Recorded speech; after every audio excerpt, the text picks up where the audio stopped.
तो नमस्कार दोस्तों आज के इस वीडियो में हम बात करेंगे उदयपुर सीमेंट वर्क्स और नवोको विस्तास कॉर्पोरेशन के बारे में। तो ये दोनों जो कंपनी है, ये दोनों ही कंपनी जो है वो बिल्डिंग मटेरियल सेक्टर से बिलोंग करती है। अगर हम बात करें उदयपुर सीमेंट वर्क्स के 52 लो की, तो वो है 18.90 और जो 52 हाई है वो है 37.60 और अभी जो कंपनी का शेयर है अभी लगभग 35 रुपीज के आसपास ट्रेड कर रही है। वही अगर हम बात करें नवोको विस्तास के 52 लो की, तो वो है 288 और जो 52 हाई है वो है 408.50 और अभी जो कंपनी का शेयर है अभी लगभग 367 रुपीज के आसपास ट्रेड कर रही है। तो दोस्तों आज के इस वीडियो में हम इन्हीं दो कंपनीज के बारे में बात करेंगे। तो चलिए बिना वक्त गवाए आज के इस वीडियो को शुरू करते हैं।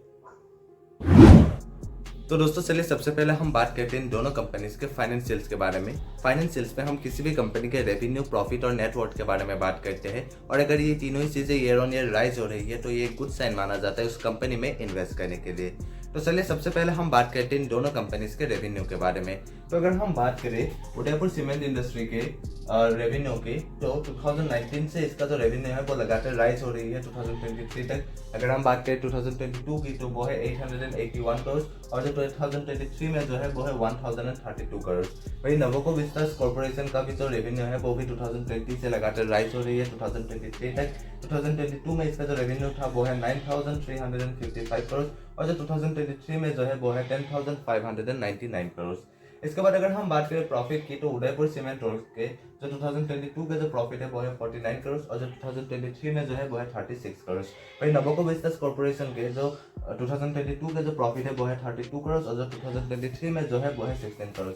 इसके बाद हम बात करते हैं इन दोनों कंपनीज के नेटवर्थ के बारे में। तो उदयपुर सीमेंट वर्क्स के जो नेटवर्थ है वो 2019 से लगातार राइज हो रही है 2023 तक।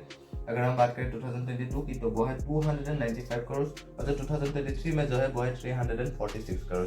वही नवोको विस्तास कॉर्पोरेशन का भी जो नेटवर्थ है वो भी 2019 से लगातार राइज हो रही है 2023 तक।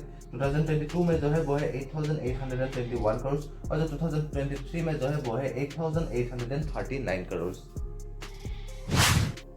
तो दोस्तों चलिए इसके बाद हम बात करते हैं इन दोनों कंपनीज के फंडामेंटल्स के बारे में। तो फंडामेंटल्स पे हम सबसे पहले बात करते हैं इन दोनों कंपनीज के मार्केट कैपिटलाइजेशन के बारे में। तो उदयपुर सीमेंट वर्क्स का जो मार्केट कैपिटलाइजेशन है वो है 1990 करोड़, यानी कि ये जो कंपनी है ये एक स्मॉल कैप कंपनी है।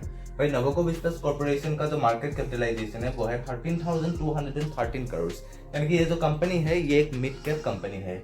इसके बाद हम बात करते हैं पी रेशियो के बारे में। तो उदयपुर सीमेंट वर्क्स का जो पी रेशियो वो है 54.6 और नवोको विस्तास कॉर्पोरेशन का जो है वो है 24.2, यानी कि नवोको विस्तास कॉर्पोरेशन का जो पी रेशियो वो कम है as compare to Udaipur cement works, जो कि अच्छी बात है।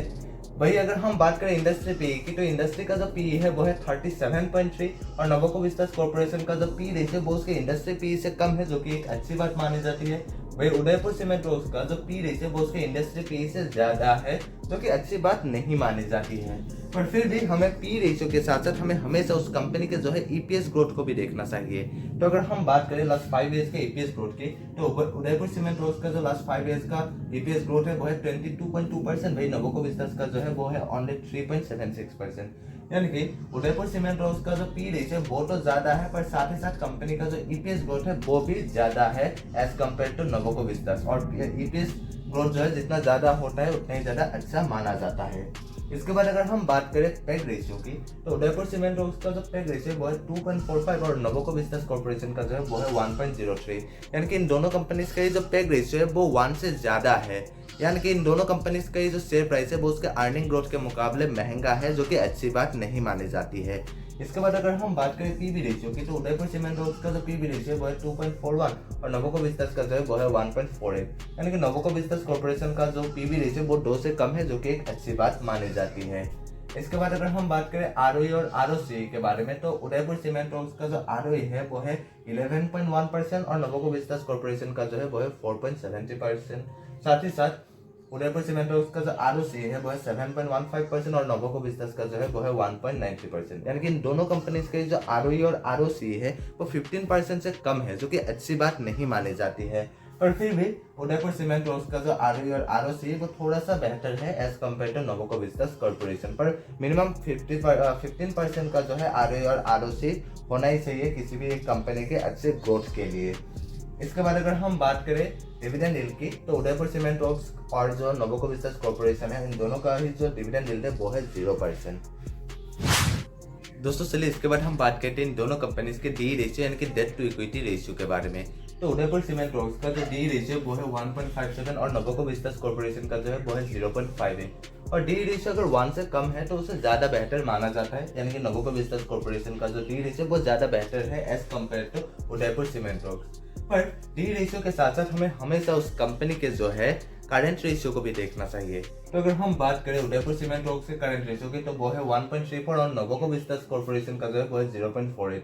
यानी कि नोबोको विस्तास कॉर्पोरेशन का जो डी रेशियो वो 1 से कम है, यानी कि ये जो कंपनी है इस कंपनी के पास जो है करंट लायबिलिटीज ज्यादा है as compare to current assets, जो कि बिल्कुल भी अच्छी बात नहीं है। हाँ, माना कि इस कंपनी का जो है डेट टू इक्विटी रेशियो वो कम है, पर साथ ही साथ इस कंपनी का जो करंट रेशियो वो भी बहुत ही ज्यादा कम है, जो कि बिल्कुल भी अच्छी बात नहीं है। वही अगर हम उदयपुर सीमेंट वर्क्स के करंट रेशियो को देखें तो वो है 1.34, यानी कि उदयपुर सीमेंट वर्क्स के पास जो है करंट एसेट्स ज्यादा है as compare to current liabilities, जो कि एक अच्छी बात मानी जाती है। पर फिर भी करंट रेशियो 1.5 से लेकर 3 के बीच में होना ज्यादा बेहतर मानी जाती है। इसके बाद हम बात करते हैं सेल्स ग्रोथ की। तो लास्ट 5 ईयर्स के सेल्स ग्रोथ की अगर हम बात करें उदयपुर सीमेंट वर्क्स के, तो वो है 22.4% और नोबोको विस्तास कॉर्पोरेशन का जो है वो है 11.7%। यानी कि लास्ट 5 ईयर्स के सेल्स ग्रोथ के मामले में जो है उदयपुर सीमेंट वर्क्स जो है वो बेहतर है as compare to Nuvoco Vistas corporation.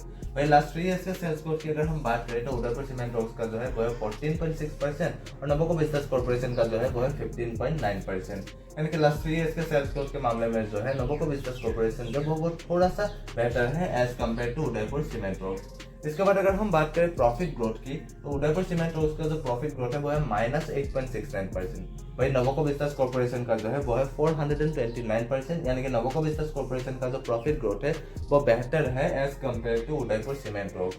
इसके बाद अगर हम बात करें प्रोमोटर होल्डिंग्स की, तो उदयपुर सीमेंट वर्क्स का जो प्रोमोटर होल्डिंग्स है वो है 75% और नोबोको विस्तास कॉर्पोरेशन का जो है वो है 71.8%। यानी कि इन दोनों कंपनीज के जो प्रोमोटर होल्डिंग्स है वो एक अच्छी खासी प्रोमोटर होल्डिंग्स ही है।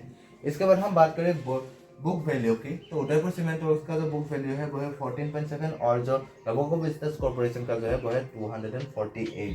और इन दोनों कंपनीज का जो फेस वैल्यू है वो उदयपुर सीमेंट वर्क्स का जो है वो है 4 और नोबोको विस्तास कॉर्पोरेशन का जो फेस वैल्यू है वो है 10। तो दोस्तों आज के लिए बस इतना ही, और अगर आपको ये वीडियो पसंद आए तो प्लीज़ लाइक करिए, और अगर आप इस चैनल पर नए हैं तो प्लीज़ सब्सक्राइब भी कर दीजिए, और अगर आप मुझे इंस्टाग्राम में फॉलो करना चाहते हैं तो लिंक डिस्क्रिप्शन में दिया गया है। और हाँ, ये जो वीडियो है ये सिर्फ एजुकेशनल पर्पज़ के लिए बनाया गया है, और किसी भी स्टॉक्स में इन्वेस्ट करने से पहले खुद से रिसर्च जरूर करिएगा।